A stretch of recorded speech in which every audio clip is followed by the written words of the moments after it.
Hello friends, welcome to our classes. मैं उपेंद्र पांडे। इसमें जैसा कि आप लोग को मैकेनिकल इंजीनियरिंग फिफ्थ सेमेस्टर के मशीन डिजाइन चैप्टर फर्स्ट वाले में कुछ टॉपिक आपको नेक्स्ट क्लासेस में यानी कैसे नेक्स्ट लेक्चर्स में मिले थे। आज का टॉपिक है कोड तथा मानक क्या होता है और मानकीकरण का लाभ क्या होता है। इन सभी चीज़ों के बारे में हम बात करेंगे। तो यहाँ पे क्या है कि वीडियो काफ़ी हेल्पफुल होने वाली है, तो वीडियो लास्ट तक देखना है, तभी आप लोग को समझ में आएगा। ठीक, यहाँ पे आप लोग को जैसा कि आप स्क्रीन के माध्यम से देख पा रहे हैं, कोड तथा मानक क्या होता है। यहाँ पे कोड तथा मानक क्या होता है। कोड का एक प्रकार से हम कह सकते हैं कि किसी उत्पाद प्रणाली अथवा अवयव के विनिर्माण तथा अभिकल्पन विश्लेषण अवयव या टेस्टिंग की विधियों के रूप में सेट करना या फिर विधि को ही कोड कहते हैं। इसका कहने का मतलब है, अगर हम किसी भी मशीन का उपयोग कर रहे हैं या फिर किसी प्रोडक्ट को बनाया जा रहा है, तो जो उसमें मशीन लगती हैं, मशीन को किन्हीं हम कोड के माध्यम से चलाते हैं या फिर उसका निर्माण करते हैं, उसकी उसी विधि को क्या कहते हैं, हम कोड कहते हैं। इन कोडों से यानी कह सकते हैं जी कोड हो गया, यम कोड हो गया, ये सब क्या होता है, एक कोड के माध्यम से किसी भी मशीन को या फिर बंद किया जा सकता है या फिर खोला जा सकता है या फिर ऑपरेशन किया जाता है। उन्हीं प्रक्रियाओं यानी उन विधियों को क्या कहते हैं, हम कोड के नाम से जाने जाते हैं। इसका कहने का तात्पर्य यही हुआ कि अगर हम किसी भी प्रोडक्ट को बना रहे हैं, उसमें किसी मशीन के माध्यम से बना रहे हैं, तो उसमें जो प्रोसेस लगाए होते हैं या फिर ओपन होने का या फिर चालू होने का या फिर बंद होने का, ठीक, ये सब किसके ऊपर डिपेंड करते हैं, तो एक कोड पे डिपेंड करते हैं। जहाँ पे अगर जी कोड का उपयोग किया जाए तो मशीन को बंद किया जा सकता है, वहीं पे यम कोड का बंद किया जाए तो यम मशीन को क्या किया जाएगा, बंद किया जाएगा। तो ये सब क्या होते हैं, एक मशीन कोड के रूप में जाने जाते हैं। इन्हीं प्रोसेस को यानी इन विधि को, इन सेट को क्या कहते हैं, हम कोड के नाम से जाने जाते हैं। वहीं पे बात आए मानक क्या होता है, तो मानक हम कह सकते हैं कि मानक का कहने का मतलब यह है कि मानक किसी संख्या, किसी संस्था अथवा संगठन द्वारा परिभाषित एक विशिष्टियों को का सेट है, जिनका उपयोग अनुपालन तथा अवयव प्रणाली अथवा उपयोग के विभिन्न लक्षणों को करना चाहिए। यानी हम कह सकते हैं मानक का उपयोग, अगर हम किसी भी प्रोडक्ट को बना रहे हैं तो उसे एक स्टैंडर्ड यानी कह सकते हैं एक मानक के रूप में बनाया जाएगा। ठीक, वो किस के रूप में यानी किस मात्रा में, कितने वजन का, कितने हाइट का, ये सब क्या होते हैं, एक मानक के अकॉर्डिंग ही उस प्रोडक्ट को बनाया जाता है। तो जो प्रोडक्ट यानी कह सकते हैं जो प्रोडक्ट जिन मानक के रूप में बनाया जाता है, उन प्रोसेस को क्या कहते हैं, हम एक मानक कहलाते हैं। ये क्या होता है, एक संस्था द्वारा या फिर हम कह सकते हैं एक कंपनी या फिर राष्ट्रीयता या फिर कंपनी मॉडल या फिर राष्ट्रीय या फिर अंतर्राष्ट्रीय मानक के ऊपर डिपेंड करता है। ये एक कंपनी खुद ही अपना लेवल बनाता है कि सभी प्रोडक्ट को एक समान, एक स्टैंडर्ड, एक मानक के रूप में हम सभी प्रोडक्ट को विनिर्माण करते हैं। ये प्रोसेस क्या होता है कि यानी कह सकते हैं किन के माध्यम से डिपेंड करता है, प्रोडक्ट कब बनाया जाता है और कितने माध्यम पे बनाया जाता है, तो ये सभी प्रोसेस किस पे डिपेंड करते हैं, तो मानक पर डिपेंड करते हैं। आई होप गाइस यहाँ पे इस कोड और मानक एकदम इजी ढंग से समझ में होगा। एक बार मैं फिर रिवीजन कर दे रहा हूँ। अगर किसी मशीन को चलाने के लिए हम किसी कोड का उपयोग करते हैं, तो विधि व सेट किया गया वो क्या कहलाता है, हमारा कोड कहते हैं। और मानक क्या होता है, किसी प्रोडक्ट को बनाने के लिए उसका स्टैंडर्ड यानी कह सकते हैं किसी मानक पर डिपेंड करता है, उसकी हाइट क्या होगी या फिर उसका वजन क्या होता है, वो सब किस पे डिपेंड करते हैं, एक मानक पर डिपेंड करते हैं। यानी कह सकते हैं उसकी तुलना करने के लिए किसका प्रयोग करते हैं, तो मानक का प्रयोग करते हैं। यही सब प्रोसेस क्या होता है, एक मानक कहलाता है। मानक कितने प्रकार के होते हैं, तो मानक तीन प्रकार के होते हैं। एक कंपनी मानक होता है, वहीं पे राष्ट्रीय मानक होता है और वहीं पे अंतर्राष्ट्रीय। कंपनी मानक हो गया, अगर हम किसी भी कंपनी को ले लिया जाए, या फिर टाटा मोटर्स हो गया, बिरला हो गया, ठीक, यहाँ पे लुमिनियस हो गया, ये सब क्या होता है, अगर इसमें कोई मानक या स्टैंडर्ड तैयार किया जाएगा तो वो सब किस में अंतर्गत आते हैं, तो ये कंपनी मानक के अंतर्गत आ जाते हैं। वहीं पर राष्ट्रीय मानक क्या होता है कि जैसा कि आप लोग को वो राष्ट्रीय लेवल पर काम करे, जैसे भारतीय मानक ब्यूरो हो गया, ठीक, ये अमेरिका सोसाइटीज मैकेनिक इंजीनियरिंग से हो गया, ये सब किसके अंतर्गत आते हैं, तो राष्ट्रीय मानक के अंतर्गत आ जाते हैं। वहीं पे अंतर्राष्ट्रीय मानक, वो जो अंतर्राष्ट्रीय कह सकते हैं पूरे विश्व में लागू हो मानक, वो क्या कहलाते हैं, अंतर्राष्ट्रीय मानक कहलाते हैं। जैसे कि ISO हो गया, ठीक, यहाँ पे ये सब क्या होते हैं, अंतर्राष्ट्रीय मानक के ऊपर डिपेंड करते हैं।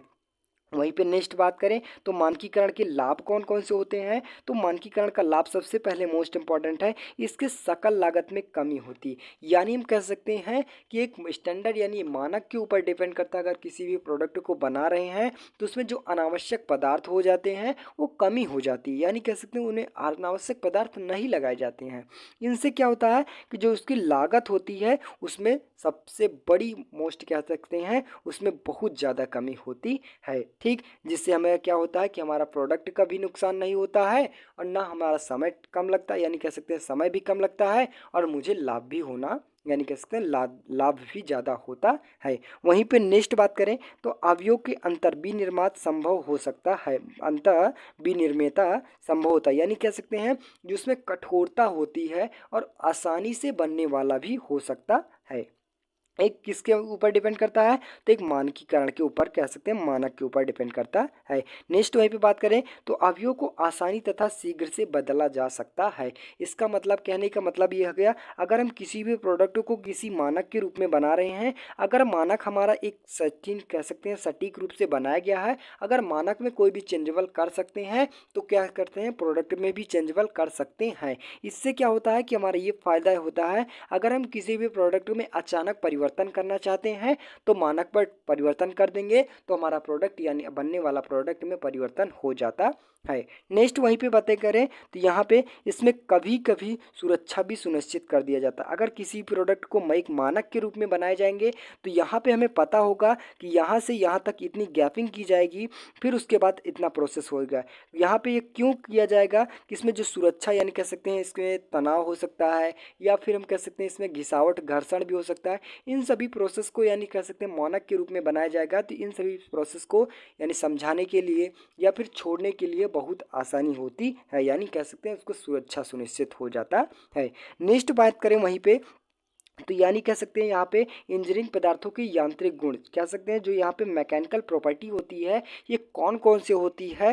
ठीक, इंजीनियरिंग मटेरियल्स यानी कह सकते हैं मटेरियल्स प्रॉपर्टी कौन कौन से होती हैं, तो यहाँ पे हम बात करें ये निम्नलिखित प्रकार के होते हैं। ये कौन कौन से होते हैं, तो फर्स्ट आता है सामर्थ्य। यहाँ पे आपको एग्जाम के बेस पे काफ़ी मोस्ट इंपॉर्टेंट क्वेश्चन है। यहाँ पे मशीन डिजाइन में क्या भी कैसे क्वेश्चन पूछे जाते हैं, तो यहाँ पे फर्स्ट वाला जैसा कि आप लोग को अभिकल्पन क्या समझते हैं। ठीक, मैकेनिकल प्रॉपर्टीज यानी कह सकते हैं यांत्रिक गुण, इंजीनियरिंग पदार्थों में पदार्थों के यांत्रिक गुण कौन कौन से होते हैं, क्रोड और मानक क्या होते हैं, इस प्रकार से क्वेश्चन पूछे जाते हैं। वहीं पे आप लोग को यांत्रिक गुण कौन कौन से होते हैं, पदार्थों के यांत्रिक गुण कौन कौन से होते हैं, इनका पूरा डिफिनीशन के बेस पे अगर आपको एग्जाम बेस पे आ भी जाता है तो यहाँ पे मैं बताऊंगा। जैसा कि आप लोग को फर्स्ट क्वेश्चन यानी फर्स्ट टॉपिक आता है सामर्थ्य। सामर्थ्य का कहने का मतलब है अगर हम किसी भी पिंड पर फोर्स लगा रहे हैं तो जितना अधिकतम तक फोर्स को सहन कर सके, यानी हम कह सकते हैं जो बाह्य बलों को विरोध करे, या फिर वही कहने का मतलब है अगर किसी फोर्स को अधिकतम तक वो सहन कर सके, या फिर कहने का मतलब है किसी बाह्य बलों को अधिकतम विरोध करे, वो क्या कहलाता है, एक सामर्थ्य कहलाता है। वहीं पे नेक्स्ट बात करें तो कड़ापन। अगर किसी भी पिंड यानी कह सकते हैं कोई भी ऐसा पदार्थ का वह गुण होता है जो झटके का विरोध करे, यानी कह सकते हैं झटकों का लगे। ठीक है, अगर कोई भी पिंड फोर्स लगाया जा रहा है तो झटकों का विरोध करे, वो क्या कहलाता है, कड़ापन कहलाता है। वहीं पे बात करें प्रत्यास्थता क्या होता है, ठीक, यानी इलास्टिसिटी क्या होती है। अगर पदार्थ का वह गुण होता है अगर किसी भी पिंड पर फोर्स लगा रहे हैं तो उसमें कुछ ना कुछ परिवर्तन तो हो जाए, लेकिन फोर्स हटा लेने पर भी उसमें परिवर्तन नगण्य हो, यानी परिवर्तन बिल्कुल भी ना हो, वो क्या कहलाता है, प्रत्यास्थता कहलाता है। वहीं पे सुघट्यता क्या होता है, अगर हम पदार्थ का वह गुण होता है अगर पिंड पर फोर्स लगाया जा रहा है और फोर्स लगाने यानी बल हटा भी लेने पर उसमें पदार्थ में परिवर्तन हो जाता है। ठीक, पदार्थ में परिवर्तन हो जाता है और फोर्स हटाने पर भी उसमें कोई परिवर्तन यानी कह सकते हैं परिवर्तन हो भी जाता है, वो क्या कहलाता है, यानी सुघट्यता कहलाता है। वहीं पे बात करें तन्यता, अगर किसी पिंड को खींच रहे हैं तो उसे पतले तार के रूप में हो जा रहा है तो वो क्या कहलाता है, तन्यता कहलाता है। वहीं पे बात करें आघात वर्धनीयता, अगर किसी भी पिंड पर फोर्स लगा रहे हैं उसमें पिंड पर फोर्स लगाने के बाद यानी कह सकते हैं वो चूर चूर के रूप में हो जाए। ठीक, कौन कौन से आ जाते हैं इसमें, तो पिटवा लोहा होता है, पीतल हो जाता है, एल्यूमिनियम हो जाता है। ये सब क्या होते हैं, आघात वर्धनीयता के रूप में आ जाते हैं, यानी कह सकते हैं आघात वर्धनीयता के रूप में। इसका कहने का मतलब है कि आघात वर्धनीयता पदार्थ का ऐसा गुण होता है कि जी अगर किसी भी पिंड पर फोर्स लगाते हैं, ठीक, पिंड पर फोर्स लगाने के बाद क्या होता है कि पिंड को एक पतली चादर के रूप में परिवर्तित किया जा सके, वो क्या कहलाता है, आपका आघात वर्धनीयता कहलाता है। वहीं पे बात करें भंगुरता क्या होता है, अगर किसी भी पिंड पर फोर्स लगा रहे हैं, उसमें जो पिंड पर फोर्स यानी बल लगाने पर या फिर प्रहार करने पर वो पतले चादर यानी कह सकते हैं उसमें टुकड़े के रूप में, एक चूर चूर के रूप में हो जाता है, वो क्या कहलाता है, भंगुरता कहलाता है। चीमड़पन हो गया तो झटके यानी कह सकते हैं घसे और रिगटे का प्रयोग करें, ये सब क्या कहते हैं, तो चीमड़पन कहलाता है। और कठोरता कि अगर किसी पिंड पर फोर्स लगाते हैं वो आवाज़ उत्पन्न करे या फिर घिसे और रिगटे का प्रयोग करें, तो वो क्या कहलाता है, कठोरता कहलाता है।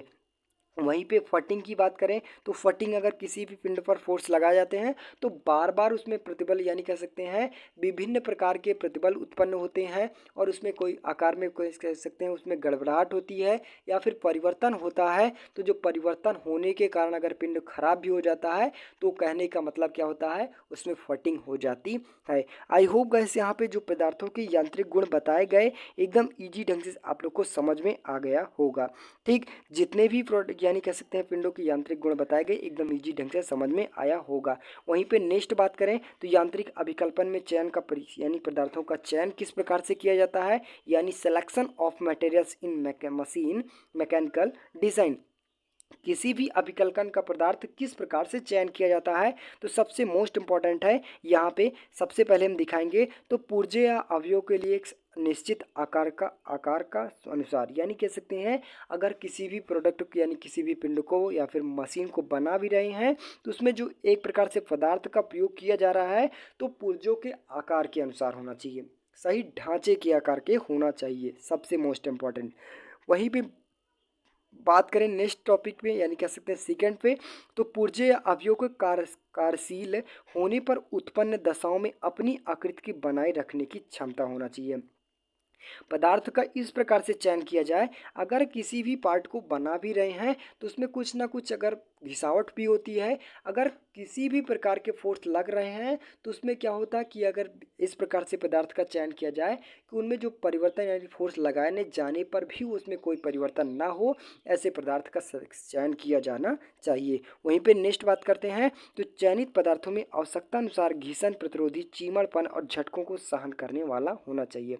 पदार्थों का चयन इस प्रकार होना चाहिए, अगर उसमें फोर्स भी लग रहे हैं या फिर घिसावट भी लग रही है तो बहुत कम घिसावट हो और चीमड़पन की व्यवस्था होनी चाहिए, झटकों को सहन करने वाला पदार्थ होना चाहिए।